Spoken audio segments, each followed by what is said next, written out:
Good evening, folks. It's Diamond with the Oppenheimer Ranch Project, Magnetic Reversal News, and Shinrin Yoku, bringing you a grand solar minimum update Tuesday, February 2nd, 11 p.m. Mountain Time, 2021. The models are in, and with this sudden stratospheric warming up in the Arctic, the breakdown of the jet stream, the meridional flow, and an extreme cooling, the snow totals through February are epic. But the big story, Groundhog Day 2021, Punxsutawney Phil predicts 6 more weeks of winter. Heads up, keep calm, it's boom time. Winter snowstorm was among the biggest in New York City history. We nailed it. Our predictions were on point. We predicted Bucks County to get hammered, and they did. We predicted the Lehigh Valley to get hammered, and they were buried. And winter's snowstorm up in NYC produced 17.2 inches in New York City, which could be the biggest ever in history. They're working on it. New Jersey weather, 35-inch snowfall reports might beat the longtime state record. And we're not just talking in a decade. An elusive record that has stood strong for 122 years might have been broken. The monster snowstorm that pummeled New Jersey during the past 3 days. The National Weather Service announced Tuesday night it received a preliminary report of 35.5 inches of snow on the ground at Mount Arlington in Morris County. If that report is confirmed, it would top the state's longtime record of 34 inches of snow, which fell during a multi-day blizzard that stretched from February 11th to the 14th back in 1899. How fine is that? It's almost insane. Let me turn that off. Welcome to the show. I just did an amazing update over on Oppenheimer Ranch Project. Please check that out. This camera is not working with us. Okay, here we are. How's everybody doing? Let's get on with the show, shall we? Real winter cold finally going to invade Michigan and last quite a while. Finally, we are seeing cold air that will be strong enough to be colder than normal. What?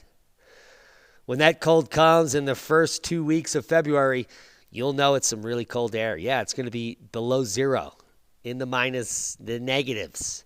The first cold blast will blow into Michigan this Friday or Saturday. Right now, it appears the peak of the cold will have high temperatures running about 20 degrees colder than average. So that's a big heads up for Top Knot. Ohio weather. Dreaded polar vortex will bring bitter cold to the northeast Ohio next week, like a tweak. Now, we have parsed up this NCEP GEFS 850 Pascal temperature anomaly map, and it's going to work it through here. Here we're Monday, February the 16th. You can see this plume. The plume is the cold air. We'll work it through the 17th. And this is going to be dipping by February 17th, some ridiculous air down into the system. So here we are. We're going to just work it through for you. Here's the 4th of February now. 5th of February. You can see this Arctic plume coming down through Minnesota, Wisconsin. Secondary plume.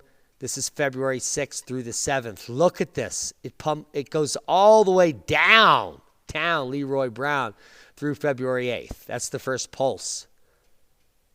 Second pulse in the breakdown of the jet stream and the meridional flow comes 10th of February, 11th. Here it is building on the 11th of February, and that's going to poke its way back down here, the 12th of February, 13th. Here's the 14th. Here's the 15th. And we're talking about minus 10, minus 20 up in the mid-central craton here. We're going to be staying warm in the Four Corners, as predicted by the Grand Solar Minimum Ice Age pattern. We'll probably get extra precipitation as well. But it's going to be very cold for the upper tier and the northeast, like a beast, in the next 2 weeks. See how much snow has fallen so far in upstate New York from a powerful coastal storm, the beast from the east 9.0. Now, the storm has passed the Hudson Valley, eastern New York, and other areas. We're talking 2 to 3 feet. The totals are listed here. It's pretty epic, and it's very haphazard. It goes from 1 inch to 16 inches, 1 inch to 17 inches, 1 inch to 24 inches. It's very episodic and periodic, as far as we can tell. And now this does not want to load. Let me kill that video because it's really killing our bandwidth. Where is it? Work with me. I can't even find it. Let's just get rid of that. Holy macaroni. I got a little sniffle. Hope it's not the Wu flu. Hello. Now look at this guy. Yeah, our computer is not. Oh my God, it is not working with us. We are complete lockdown. But we're talking about extreme cold. Weather delays and the great Paint the Town Pink Challenge up in Minnesota didn't happen. Current temperature 14 degrees. Feels like 8. The Great Plains Paint the Town Pink Challenge has been rescheduled to February the 13th, which is going to be the coldest week ever in Minnesota. Very bad rescheduling there. So there's that. Now let's talk about the snowfall totals over the last 72 hours. Hours of powers with hurricane force winds in the pummeling of the nor'easter that just was a beaster. And we nailed it exactly where we said was going to be heavy snowfall totals. The biggest totals are actually near Elk Mountain up in the Poconos. So the Poconos took a big pickup, as well as the southern Catskills. They got hit hard. And northern New Jersey, hello, holy macaroni. If you're up in northern Jersey, taking the bridge over to New York City, you're buried. Some areas got 24, 46 inches. Biggest totals we saw were 37 and 32 on the models. But we're looking at the actual snowfall analysis from the 72 hours. Now, Ryan Maui, we're a big fan of his. I'm sure he watches our channel. He's saying he's watching a new weather model data this afternoon with potential bomb cyclone in the northeast developing on Sunday, which will be your fun day. We don't see it, but I'm just reporting what Maui says. Nor'easter gradually ending. Unsettled west. Powerful nor'easter that has impacted the northeast U.S. with plenty of snow will gradually be coming to an end. But Maine got crushed today, up to a foot of snow in many regions.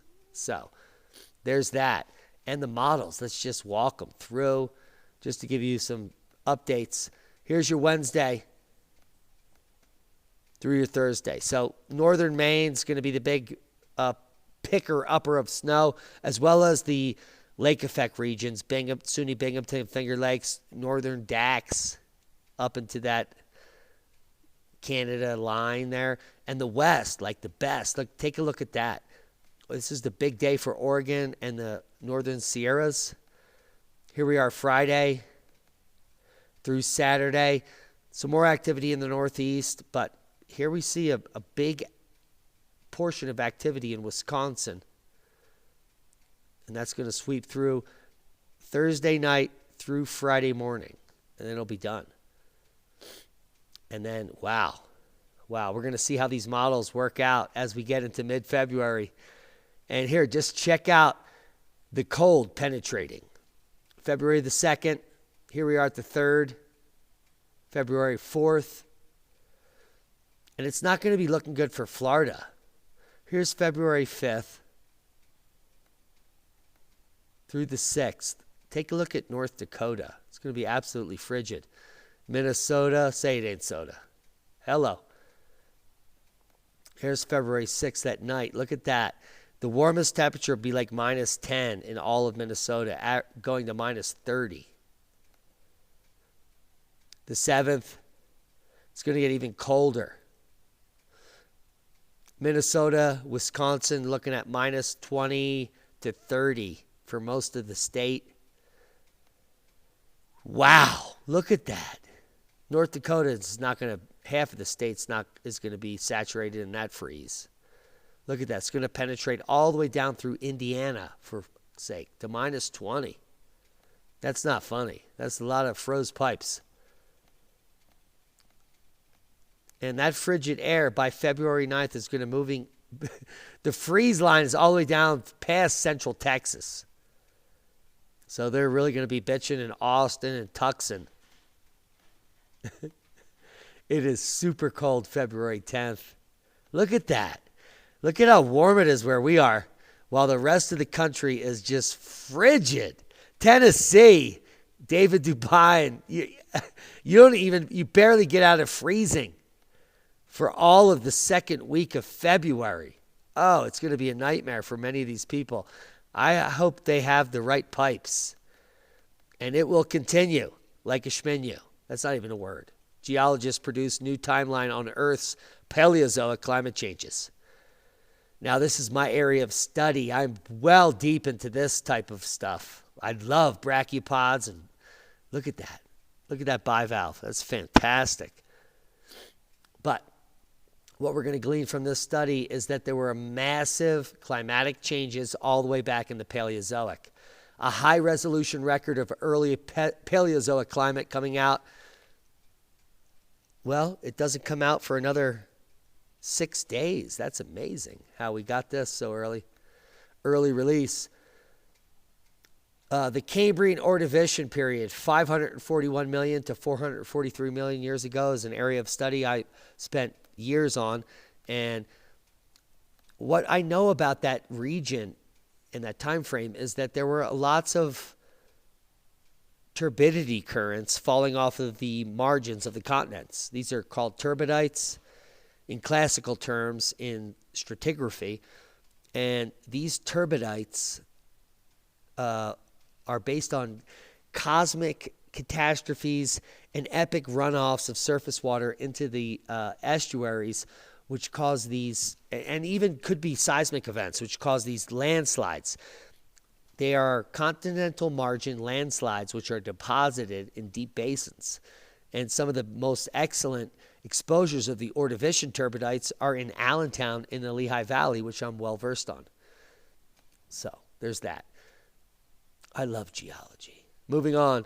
Kilauea volcano, moderate earthquake on the south flank, 4.1 mag here.